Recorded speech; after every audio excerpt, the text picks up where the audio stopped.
Matthias Koller. I'm an assistant professor in mechanical engineering at MIT, and my work is focused on bio-inspired optical materials with an emphasis on dynamic structures, things that change and deform and create interesting color patterns. So it's been a bit of an evolution to get to where my lab is today. The things that always fascinated me are optical materials, materials that combine interesting structural architectures to create an optical function, an optical effect. And we can learn lots of nature from there. There's beautiful organisms out there that have bright colors or that collect light in a very efficient fashion. And it's always down to the micro-nano architecture, controlling its architectures on different length scales. So the length scale of materials, the function is something that I'm interested in. And there is another factor to that. When you look into these natural systems, you often quickly find that soft materials and even fluids can be of big interest to optics as well, because they're deformable, they change. And if you have something that changes the structure, you can change the optical response. So one aspect that my lab is really interested in is optical materials based on fluids and soft materials, soft components, because that's currently still underutilized in technology. We're not building a lot of optical systems from an elastomer or from a fluid, but I think we should, because of the aspect of being able to control these, shape their form and their composition, and hence change the optical properties on the fly. The other thing that I find really fascinating is that in nature, organisms don't just optimize for one function. They don't just do optics. Right? They have, if their surfaces, to compensate for mechanical properties. They have to make flows and exchange of nutrients possible, or exchange of gases. Mechanical robustness, I already mentioned. There's many different sort of functions that the surface of an organism has to convey. And this multifunctionality is something that always translates down to controlling, again, material composition and morphology on the micro and nano scale. And I think there's lots we can learn from the organism. And this is where I particularly like the coupling between optics and mechanics. How do I get a mechanically robust system that also has an interesting optical property? And what's the co-optimization problems that we face there? How do I have to tune the structure on the nanoscale, on the microscale, maybe even on the molecular scale, and then on the macro scale to be able to get both functions working? So that's the second thing.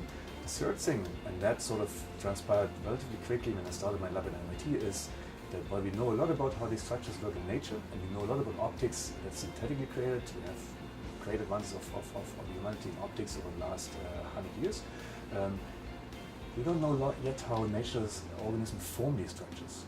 There is the scales on butterfly wings that have these bright blue colors, there's the feathers of birds.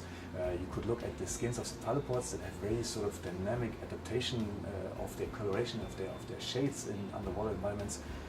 And we know how they work, we have no idea how they come about. And so I'm interested in studying the genesis, the morphogenesis of these materials. And we do this in one system, in the butterfly, because it's simple enough, it's happening in single cells, and we believe that with a bit of mechanical engineering modeling, we can also understand the interplay between the different components and maybe map what happens there to artificial systems and inform the formation and manufacture of materials in different fashions as we do today. My lab is named the Laboratory for Bio-Inspired Photonic Engineering, and that covers three of the main points that my students and I focus on. One is the photonic aspects, interacting with light, manipulating light. We want to engineer materials and systems to do this in efficient ways and hopefully address interesting application scenarios. And we're taking inspiration from nature. We're taking inspiration from nature because there's a lot of organisms that solve problems that we also have in applications. We care about how things look like, we care about light is reflected from the surface, how light is transmitted by a surface, how light is collected in the solar cell, for example. And for all these problems, you might find an organism that has a similar, if not the same problem. Now, that isn't to say that the organism has a solution to it, but the organism might give us an interesting starting point in a large parameter space where we have to optimize the structure, the morphology, and different components of the material in order to create a specific function or a combination of functions. So the perspective in my lab and the sort of philosophy that my students, I think, enjoy quite a bit is we're looking at nature with a bit of a blinking eye in terms of we're looking at things that are interesting to us, that are exciting for us, that we might potentially copy, and that spark our imagination. And so based on that, from this starting point, as small or as big as it might be, we're starting to develop materials in the lab. That's the bio-inspiration component.